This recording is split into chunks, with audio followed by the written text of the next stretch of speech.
사랑하는 여러분, 오늘은 사도신경 강의 5번째 시간으로 사도신경의 2번째 주제인 성자 예수 그리스도에 관한 2번째 신앙 고백, 그는 성령으로 잉태되어 동정녀 마리아에게 나시고에 대해서 강의하겠습니다. 사랑하는 여러분, 그런데 예수님의 출생, 예수님의 탄생, 예수님의 이 땅에 오신 성육신은 참 신비롭고 경이롭습니다. 왜냐하면 예수님은 남자를 가까이 하지 아니한 동정녀 마리아의 몸에서 성령의 능력으로 탄생하셨기 때문입니다. 할렐루야! 이것을 본문 말씀은 다음과 같이 이야기합니다. 누가복음 1장 30에서 35절을 함께 읽겠습니다. 천사가 이르되 마리아여 무서워하지 말라. 네가 하나님께 은혜를 입었느니라. 보라, 네가 잉태하여 아들을 낳으리니 그 이름을 예수라 하라. 그가 큰 자가 되고 지극히 높으신 이의 아들이라 일컬어질 것이요 주 하나님께서 그 조상 다윗의 왕위를 그에게 주시리니 영원히 야곱의 집을 왕으로 다스리실 것이며 그 나라가 무궁하리라. 마리아가 천사에게 말하되 나는 남자를 알지 못하니 어찌 이 일이 있으리이까? 천사가 대답하여 이르되 성령이 내게 임하시고 지극히 높으신 이의 능력이 너를 덮으시리니 이러므로 나실 바 거룩한 이는 하나님의 아들이라 일컬어지리라. 아멘. 사랑하는 여러분, 이 말씀은 예수님께서 탄생하시기 전에 하나님께서 주의 사자 천사장인 가브리엘을 보내서 이 동정녀 마리아에게 수태고지한 내용입니다.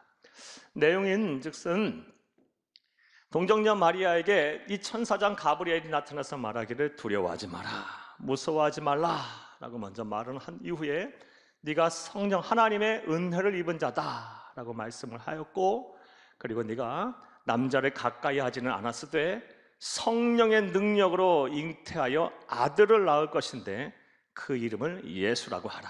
그리고 그는 하나님의 아들이라 일컬음을 받게 될 것이다 라고 수태고지한 내용입니다. 그리고 이 내용대로, 말씀대로 예수님은 성령의 능력으로 잉태되어 동정녀 마리아에게 나셔서 만왕의 왕, 만유의 구주가 되셨습니다. 할렐루야!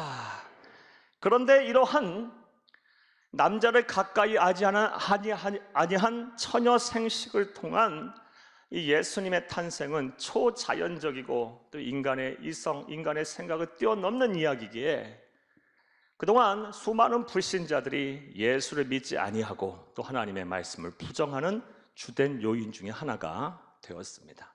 사랑하는 여러분, 여러분의 생각은 어떠하십니까? 여러분은 정말 하나님이신 예수님께서 이 세상에 오실 때 성령의 능력으로 잉태되어 동정녀 마리아에서 탄생하심을 온전히 믿으십니까? 이것을 온전히 믿어야 할 줄로 믿습니다. 왜냐하면 이 모든 것이 절대자이신 하나님께서 하신 일이기 때문입니다. 사랑하는 여러분, 하나님은 우리가 불가능하다고 생각하는 일을 가능하게 하시는 분이시며 우리가 기적이다라고 생각하는 일들을 상식이 되게 하시는 분이십니다.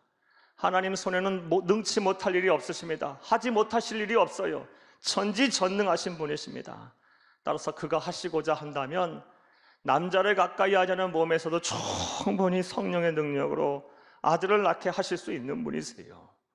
따라서 한 치 앞도 내다보지 못하는 나약한 인간의 지성, 이성 경험을 가지고 하나님이 하신 절대적인 절대자이신 하나님이 하신 일에 대한 부정하는 일이 없기를, 그런 우를 범하지 않기를 간절히 주의 이름으로 축복합니다. 사랑하는 여러분, 첫째로 하나님은 예수님을 세상에 보내실 때 왜 성령으로 잉태하게 하셨을까요? 예수님이 이 세상에 성육신 하실 때 하나님께서 택하신, 사용하신 방법은 성령의 능력으로 잉태케 하신 것입니다. 왜 그리 하셨을까요? 사랑하는 여러분, 이와 관련해서 예전에 한 청년이 저에게 다음과 같은 질문을 하였었습니다. 목사님, 저는 하나님이 살아계심을 믿습니다. 그리고 천국과 지옥도 믿습니다. 왜냐하면 이 세상 살다 보면 말로 설명할 수 없는, 그리고 우리의 머리로 도저히 이해할 수 없는 일들이 종종 일어나니까요. 저는 영적 세계를 믿고 하나님을 믿습니다. 그런데 왜 하나님께서는 성자 예수님을 이 세상에 보내실 때 왜 굳이 성령의 능력으로 잉태하게 하셔서 동정녀 마리아의 몸을 통해서 사람이 되게 하셨나요? 하나님은 말씀으로 온 우주 만물을 창조하신 분 아닙니까? 그렇다면 하늘 보좌에서 말씀 한마디만 하시면 되는 거 아닙니까? 그럼 그냥 알아서 사람도 되고 알아서 구원도 받고 그러는 거 아닙니까? 왜 굳이 성령의 능력으로 잉태케 해서 동정녀 마리아의 몸을 통해서 사람이 되게 하셔서 33년이라는 시간을 그렇게 살게 하셨나요? 이렇게 질문을 한 적이 있습니다. 사랑하는 여러분 생각은 어떠십니까? 그런데 분명한 사실은 하나님은 아무런 이유 없이 그렇게 하지 않으셨다는 것입니다. 하나님께서 행하신 모든 일에는 다 이유와 목적과 계획이 있으십니다. 그렇다면 왜 그렇게 하셨을까요? 왜 성령의 능력으로 잉태케 하셔서 예수님을 이 세상에 보내셨을까요? 그 이유가 뭘까요? 첫 번째 이유는 성령님께서 어떤 분이시며 어떠한 사역을 하시는지 보여주시기 위해서, 알게 하시기 위해서 그리 행하셨음을 믿으시기를 간절히 주의 이름으로 축복합니다. 사랑하는 여러분, 성령이 어떤 분이시고 어떤 사역을 하시는지에 대해서는 나중에 사도신경 성령에 관한 신앙 고백에 대해서 강의할 때 자세하게 말씀드리겠습니다. 하지만 오늘 한 가지 중요한 사역에 대해서 말씀을 드리면, 성령님께서 하시는 중요한 사역 가운데 하나가 바로 생명을 창조하고 생명을 보존하며 생명을 주관하고 다스리는 일을 하십니다. 할렐루야! 사랑하는 여러분, 즉 성령님께서는 생명의 영이세요. 이것은 성령 하나님께서 또 삼위일체 하나님께서 천지 우주 만물을 창조하신 그 순간을 보면 알 수가 있습니다. 창세기 1장 1절에서 2절을 함께 읽겠습니다. 태초에 하나님이 천지를 창조하시니라. 땅이 혼돈하고 공허하며 흑암이 깊은 위에 있고 하나님의 영은 수면 위에 운행하시니라. 아멘. 여기서 하나님의 영이 누구예요? 성령님이세요. 성령님께서 수면 위에 운행하시면서 이 성삼위일체 하나님께서 천지를 창조하셨어요. 따라서 하나님께서 만드신 모든 만물에는 성령 하나님의 기운이 서려 있고, 성령 하나님께서 지금도 이 생명의 삶과 살을 주관하고 계심을 믿으시기를 간절히 주의 이름으로 축복합니다. 이것은 인간 창조를 통해서 분명하게 나타납니다. 창세기 2장 7절을 함께 읽겠습니다. 여호와 하나님이 땅의 흙으로 사람을 지으시고 생기를 그 코에 불어 넣으시니 사람이 생명이 되니라. 아멘. 사랑하는 여러분, 하나님께서 사람을 어떻게 만드셨습니까? 흙으로 사람을 그의 형상대로 빚으셨어요. 그리고 마지막에 무엇을 하셨습니까? 그 코에 생기를 불어넣으셨어요. 그 생기가 뭐예요? 생명의 영이신 성령 하나님을 불어넣으신 거예요. 성령 하나님이 들어가자 생명이 삶을 얻었어요. 이렇게 성령 하나님은 생명의 영이시고 그의 주된 사역이 바로 생명을 창조하고 보존하고 다스리시는 것임을 믿으시기를 간절히 주의 이름으로 축복합니다. 따라서 우리가 예수님이 성육신 하실 때 성령의 능력으로 잉태하셨다라는 신앙 고백을 할 때에는 이 성령을 떠올려야 돼요. 아, 성령님께서 생명을 창조하시는 분이시구나. 그리고 그분이 모든 생명을 보존하시고 주관하시고 다스리시고 계시구나. 우리의 삶과 죽음 또한 누구 손에 달렸다? 성령 하나님 앞에 달려있는 것이구나 하면서 그분께 우리의 삶을 맡기는 신앙 고백이 더불어 이루어져야 할 줄로 믿습니다. 자, 왜 하나님께서는 예수님을 성육신하게 하실 때, 성육신하실 때, 예수님을 이 세상에 보내실 때 성령으로 잉태케 하셨습니까? 성령 하나님이 어떠한 분이시며 어떠한 사역을 하시는지 보여주시기 위해서 그리 하셨다는 것입니다. 또 다른 이유, 성령으로 잉태케 하신 또 다른 이유는 예수님이 죄가 없으신 몸으로 세상에 오셔야 했기 때문입니다. 죄가 없으신 몸으로 이 세상에 오셔야 했기 때문에 성령 하나님께서 친히 잉태케 하신 것입니다. 사랑하는 여러분, 예수님이 이 세상에 오신 가장 중요한 목적은 바로 우리를 구원하시기 위하심입니다. 구원하시기 위해서 성육신하셨어요. 따라서 우리 주님은 죄가 없으신 완전 무결한 몸으로 이 세상에 오셔야만 했습니다. 왜냐? 죄인이 어떻게 죄인을 구원합니까? 자기 죄도 구원 못하면서 어떻게 다른 사람의 죄를 구원할 수 있겠어요? 죄인은 죄인을 구원할 수가 없는 거예요. 죄가 없는 사람이 죄인을 구원하는 거예요. 사랑하는 여러분, 그런데 이 세상의 모든 사람들은 다 죄인이에요. 로마서 3장 10절 말씀에 보면 의인은 없나니 하나도 없다라고 말씀하셨어요. 이 말씀을 이렇게 듣게 되면 어떤 분은 이렇게 얘기할 거예요. 내가 무슨 죄인이야? 내가 무슨 죄를 졌다 그래? 네, 100번 양보해서 천사같이 사셔서 죄 한 번 안 졌다고 한번 가정을 해보겠어요. 뭐 그렇게 살 수도 없지만 그렇다고 한번 가정을 해보겠어요. 그래도 죄인임을 부정할 수 없어요.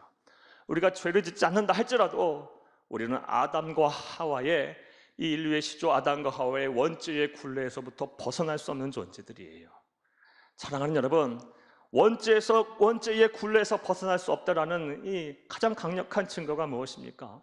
로마서 6장 23절 말씀에 보면 죄의 삭은 사망이라 그랬어요. 우리가 죽는다는 것, 그리고 모든 만물들이 다 소멸한다는 것이 이 원죄의 굴레 아래에 있는 거예요. 사랑하는 여러분, 따라서 사람의 후손, 사람의 씨앗으로는 절대로 완전 무결한 죄가 없는 몸으로 이 세상에 탄생을 할 수가 없는 것입니다. 그러하기에 성령 하나님께서 친히 잉태케 하신 것을 믿으시기를 간절히 주의 이름으로 축복합니다. 왜 성령 하나님께서 잉태하셔서 예수님이 이 세상에 오셨습니까? 죄 없으신 완전 무결한 몸으로 이 세상에 오시기 위함입니다. 자, 이제 두 번째 질문에 대해서 생각을 해보겠습니다. 둘째로, 하나님이 예수님을 세상에 보낼 때 왜 동정녀 마리아의 몸에서 탄생하게 하셨을까요? 우리는 신앙 고백합니다. 그는 성령으로 잉태되어 동정녀 마리아에게서 나시고, 왜 세상에 보내실 때 굳이 동정녀 마리아의 몸을 통해서 탄생하게 하셨을까요? 이유와 목적 또한 하나님 분명해요. 하나님은 앞서 말씀드린 대로 분명한 계획을 가지고 이 일을 행하신 것입니다. 그렇다면 동정녀 마리아의 몸에서 탄생하게 하신 그 이유가 뭘까요? 첫 번째 이유는 구약의 예언의 말씀을 성취하시기 위함입니다. 사랑하는 여러분, 하나님의 대표적인 성품 가운데 한 성품이 무엇이냐? 바로 신실하심이에요. 신실성. 이 신실성이라는 것이 무엇입니까? 말씀하신 것은 반드시 지키시는 분이라는 거예요. 약속하신 것은 반드시 성취하시는 분이시라는 것입니다. 하나님은 우리처럼 상황에 따라 변명하고 거짓말하고 말 바꾸시는 분이 아니에요. 말씀하신 것은 반드시 지키시는 분이십니다. 이것은 민수기서 23장 19절에서 다음과 같이 말씀하십니다. 함께 보겠습니다. 하나님은 사람이 아니시니 거짓말을 하지 않으시고 인생이 아니시니 후회가 없으시도다. 어찌 그 말씀하신 바를 행하지 않으시며 하신 말씀을 실행하지 않으시랴. 하나님은 후회도 없으세요. 완전한 무결한, 오점이 없으신, 시행착오하지 않으시는 분이라는 거예요. 거짓말도 안 해요. 신실하신 분이시라는 것입니다. 그런데 그런 하나님께서 성령의 감동을 통해서 구약에 동정녀 마리아의 몸에서 탄생하실 것을 말씀하셨습니다. 이사야서 7장 14절 함께 읽겠습니다. 그러므로 주께서 친히 징조를 너희에게 주실 것이라. 보라, 처녀가 잉태하여 아들을 낳을 것이요 그의 이름을 임마누엘이라 하리라. 아멘. 이 말씀 이사야 선지자, 예수님 탄생하기 700년 전에 유대 왕국에서 사역했던 선지자입니다. 그 성령 하나님께서 그에게 말씀하셨어요. 보라, 처녀가 잉태하여 아들을 낳을 것이니 그 이름을 임마누엘이라 하라. 임마누엘, 우리 예수님의 또 다른 이름, 하나님이 우리와 함께 하시다, 함께 하시는 하나님, 이런 이름을 가지고 이 세상에 오실 것을 말씀하셨어요. 동정녀 마리아의 몸을 통해서 이 세상에 오실 것을 말씀하셨어요. 그리고 이 말씀대로 우리 신실하신 하나님께서는 그 약속을 성취하셨습니다. 할렐루야. 예수님께서 동정녀 마리아의 몸을 통해서 이 세상에 오신 첫 번째 이유, 약속의 말씀을 성취하시기 위해서입니다. 또 다른 이유는 참 하나님이신 분이 우리와 똑같은 100% 똑같은 인간이 되게 하기 위함입니다. 사랑하는 여러분, 참 하나님이신 그 성자 예수님께서 우리와 똑같은 인간이 되셔야만 했기에 동정녀 마리아라는 이 육신의 부모의 몸을 빌어서 이 세상에 오셨음을 믿으시기를 간절히 주의 이름으로 축복합니다. 그럼 또 생각을 해봐요. 왜 예수님은 우리와 똑같은 인간이 되셔야만 했을까요? 이유와 목적 또한 분명해요. 첫 번째 이유는 우리의 죄를 대속하시기 위함이에요. 대신 속량하시기 위함이에요. 속죄하시기 위함이에요. 우리의 죄를 사하시려면 우리와 똑같은 인간이 되셔야만 하셨어요. 사랑하는 여러분, 절대 진리인 성경은 우리가 이 세상 인간사의 모든 고난과 고통에 대해 근원에 대해서, 그 이유에 대해서 분명히 밝히고 있어요. 우리가 이 세상을 사는 동안 당하게 되는 가난, 질병, 경쟁, 고통, 갈등, 전쟁, 싸움, 사망, 할 것 없이 우리가 당하는 모든 고난의 근원이 뭐냐, 이유가 뭐냐, 바로 죄 때문이랍니다. 로마서 5장 12절 함께 읽겠습니다. 그러므로 한 사람으로 말미암아 죄가 세상에 들어오고 죄로 말미암아 사망이 들어왔나니 이와 같이 모든 사람이 죄를 지었으므로 사망이 모든 사람에게 이르렀느니라. 죄 때문에 사망이 들어왔어요. 모든 인간의 고통이 다 이 죄로부터 시작된 거예요. 따라서 이 죄의 문제를 해결하지 않으면 인간의 행복이 없는 거예요. 죄의 문제가 해결되지 않으면 참된 평안이 없는 거예요. 죄의 문제가 해결되지 않으면 영생도 없고 구원도 없는 거예요. 그렇다면 이 죄의 문제를 어떻게 해결합니까? 그 방법 또한 성경에서 분명히 말씀하고 계세요. 히브리서 9장 22절 말씀에 피 흘림이 없으면 죄 사함이 없다 그랬어요. 피 흘리지 않으면, 죄 없으신 우리와 똑같은 인간이 우리를 대신하여 피 흘려 죽지 않으면 이 인간이 지금 모든 죄의 문제가 해결되지 않는다는 것입니다. 그래서 예수님께서는 우리와 똑같은 인간이 되셔야만 하셨어요. 하지만 죄 없는 몸으로. 그래서 이 세상에 오셔서 똑같은 인간이 되셔서 친히 피 흘려서 하나님과 우리 사이에 화목제물이 되셨어요. 그리고 그 사실을 믿게 되면 우리가 의인이 되는 것입니다. 할렐루야! 이것을 사도 바울은 다음과 같이 설명해요. 고린도후서 5장 21절 함께 읽겠습니다. 하나님이 죄를 알지도 못하는 일을 우리를 대신하여 죄로 삼으신 것은 우리로 하여금 그 안에서 하나님의 의가 되게 하려 하심이라. 이게 무슨 뜻이냐? 우리 예수님은 죄를 알지도 못해요. 그런데 하나님이신 성자, 하나님께서 성자 예수님은 죄도 알지도 못하시는 그분을 사람이 되게 하셔서 우리의 모든 죄를 그에게 넘기셨어요. 그리고 그의 의를 우리에게 또 넘겨버리셨어요. 그래서 우리는 의인이 된 거라는 것입니다.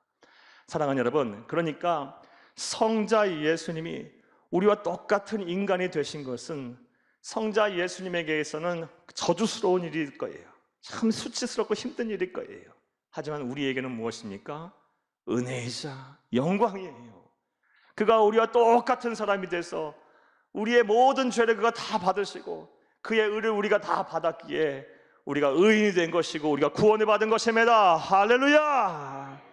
따라서 우리가 예수님의 탄생에 대한 신앙 고백할 때는 이 하나님의 은혜, 이 성육신하신 그 예수 그리스도의 은혜를 아주 깊이 묵상하고 그 은혜에 감사해야 합니다. 할렐루야! 자, 또 왜 예수님은 우리와 똑같은 인간이 되셔야만 했을까요? 동정녀 마리아의 몸을 통해서 오셨기에 100% 우리와 똑같은 인간이 되셨는데 그렇게 되신 이유가 뭘까요? 두 번째 이유는 하나님이 누구신지 보이시기 위함이에요. 보이기 위함이에요. 사랑하는 여러분, 하나님은 영이시기에 우리 눈에 보이지 않아요. 성령 하나님도 보기가 어려워요. 그러다 보니 세상 사람들이 예수를 안 믿어요. 하나님이 없다고 해요. 눈에 보이지 않으니까요. 만질 수 없으니까요. 대화할 수 없으니까요. 이야기할 수 없으니까요. 하나님이 없다고 해요. 하나님을 모르니까요. 사랑하는 여러분, 그리고 이렇게 하나님을 믿는다고 하더라도 하나님이 눈에 보이지 않기 때문에 그분은 참 멀리 어딘가에 계신 분이라고만 생각이 되고, 그리고 정말 우리 삶의 현실에서 우리에게 직접적인 영향을 미치는 분이라고 여기지 않는 경향이 우리 가운데 있습니다. 우리가 하나님을 알지 못하기 때문에, 보지 못하기 때문에 그래요. 그런데 예수님께서 친히 인간이 되셔서 인간의 역사 속에 들어오셔서 우리와 똑같은 삶을 사심으로, 그리고 이 세상에 사심으로 예수님께서 하나님이 어떤 분이신가를 친히 보이셨어요. 사랑하는 여러분, 하나님이 어떤 분이신가를 알기를 원하십니까? 하나님이 어떤 분이신가를 보기를 원하십니까? 그러면 말씀을 펴고 예수를 보세요. 예수님을 바라보세요. 그러면 하나님을 본 거예요. 이것을 우리 예수님께서 이 세상에 계신 동안 친히 말씀하셨어요. 요한복음 12장 45절 함께 읽겠습니다. 나를 보는 자는 나를 보내신 이를 보는 것이니라. 아멘. 예수님을 보면 하나님을 보는 거예요. 그런데 이렇게 예수님을 통해서 하나님을 보는 일은 해도 되고 안 해도 되고의 문제가 아닙니다. 왜냐하면 사랑하는 여러분, 우리의 믿음이 성장한다라는 것, 우리의 믿음이 성숙해진다라는 것은 뭘 의미하는 거예요? 어떻게 하는 거예요? 우리의 믿음이 성숙해진다는 건 뭘 한다는 거예요? 하나님을 아는 지식이 깊이가 깊어진다라는 거예요. 하나님에 대한 이해가 깊어진다라는 거예요. 그것이 우리의 믿음이 성장한다는 것이고 우리의 믿음이 성숙해진다는 거예요. 사랑하는 여러분, 여러분에게 한번 여쭤보겠어요. 여러분, 하나님에 대한 이해가 얼마나 깊으십니까? 어느 정도의 하나님에 대한 지식을 갖고 계십니까? 단순히 머릿속으로 떠드는 그런 지식을 말하는 것이 아니에요. 기독교는 체험의 종교예요. 얼마나 하나님을 경험하셨고, 얼마나 하나님과 교제하셨고, 얼마나 하나님이 주시는 은혜와 복을 누리셨습니까? 하나님을 아는 지식과 하나님을 아는 이해가 깊어지면 깊어질수록 우리의 믿음이 성장하는 것이고 우리의 믿음이 성숙해지는 거예요. 사랑하는 여러분, 하나님께서는 우리의 믿음이 어리적 유아적 믿음으로 계속 머물러 있기를 원하지 않았어요. 장성한 신앙의 분량까지 자라나라라고 말씀하셨어요. 이게 하나님의 뜻이고 원하시는 바예요. 그리고 우리가 언젠가 하나님 앞에 섰을 때 하나님은 우리의 인생의 성공을 그것으로 판단하실 거예요. 얼마나 너의 믿음이 성장했냐, 얼마나 너가 성숙한 그리스도인이 됐냐, 다른 말로 얼마나 예수를 닮았냐, 얼마나 하나님을 아냐, 이것이 우리를 판단하는 기준이 될 거예요. 상급의 기준이에요. 그러므로 부지런히 하나님의 말씀 속에서 예수를 바라보세요. 그리고 예수의 성품이 여러분의 성품이 되기 위해서 노력하시고, 예수님의 사역이 여러분의 사역이 되기 위해서 애쓰시고, 예수님의 꿈이 여러분의 비전이 되기를 간절히 주의 이름으로 축복합니다. 예수님은 하나님을 보이시기 위해서, 우리에게 친히 나타내 보이시기 위해서 인간이 되셨습니다. 자, 또 예수님께서 동정녀 마리아의 몸을 통해서 아주 철저하게 100% 우리와 똑같은 인간이 되신 또 다른 이유는 우리가 당하는 고난을 잘 이해하고 공감하며 우리를 도와주시기 위해서 인간이 되셨습니다. 우리의 고난, 우리의 아픔, 우리의 상처를 누구보다도 잘 이해하시고 공감하시며 도와주십니다. 할렐루야! 이것을 성경은 다음과 같이 얘기해요. 히브리서 2장 18절 함께 읽겠습니다. 그가 시험을 받아 고난을 당하셨은즉 시험 받는 자들을 능히 도우실 수 있느니라. 아멘. 인간이 되셔서 똑같은 인간이 되셨어요. 동정녀 마리아의 몸을 통해서 인간이 되셔서 시험을 당하여 받아 고난을 당하셨기에 시험 받는 우리들을 능히 도우실 수가 있다라고 말씀하셨어요. 자, 이제 사랑하는 여러분, 여러분이 당하고 있는 염려와 근심이 무엇입니까? 여러분, 표현할 수 없는 마음의 상처와 아픔이 무엇입니까? 여러분, 그 누구에게도 이야기해도 속 시원히 내 마음을 시원케 하지 못하는 그 여러분의 마음의 고통이 무엇입니까? 여러분, 그것이 무엇이에요? 우리 하나님이신 예수님, 우리와 똑같은 인간이 되셔서 고난을 당하신 예수님께 털어놓으세요. 아뢰세요. 그러면 세상 사람들 중에 아무도 내 마음 몰라줘도 우리 예수님께서는 우리의 마음을 받으실 거예요. 그리고 말씀하실 거예요. 사랑하는 아들아, 사랑하는 딸아, 네가 얼마나 힘이 드냐? 내가 너의 마음도 알겠고 너의 생각도 알겠고 너의 현재 어려움도 알겠고 상황도 알겠다. 다 내가 이해한다 하면서 공감하실 것이고, 단순히 공감하는 차원이 아니라 그는 전능하신 하나님이시기에 때가 되면 우리의 문제를 해결하시고 우리의 눈에서 우리의 눈물을 닦아 주실 것입니다. 할렐루야! 따라서 이런 것 생각하면 성자 예수님이 우리와 똑같은 완전한 인간이 되신 건 우리에게 기가 막힌 은혜와 복이에요. 자, 이제 정리 좀 해볼게요. 두 번째 질문은 성부 하나님께서 성자 예수님을 세상에 보내실 때 왜 동정녀 마리아의 몸을 통해서 잉태케 하셨을까요? 탄생하게 하셨을까요? 첫 번째 이유는 구약의 예언의 말씀을 성취하시기 위해서, 하나님의 신실성을 우리가 볼 수 있어요. 또 다른 이유는 완전한 인간이 되셔야 했기 때문이에요. 그냥 신의 형체를 가진 반신반인이 돼서는 아니고 참 하나님이시는 게 참 인간 또한 되셔야만 했어요. 그런 이유는 죄를 대속하시기 위해서, 나아가서 하나님이 어떤 분인가를 우리의 인간 사이에 들어오셔서 분명히 보이시기 위해서, 마지막으로 우리의 어려움과 고난을 공감하시고 우리를 도와주시기 위해서 동정녀 마리아의 몸을 통해서 친히 우리와 똑같은 인간이 되셨습니다. 여러분, 바로 알고 온전히 믿고 담대히 전하시는 여러분 되기를 간절히 주의 이름으로 축복합니다.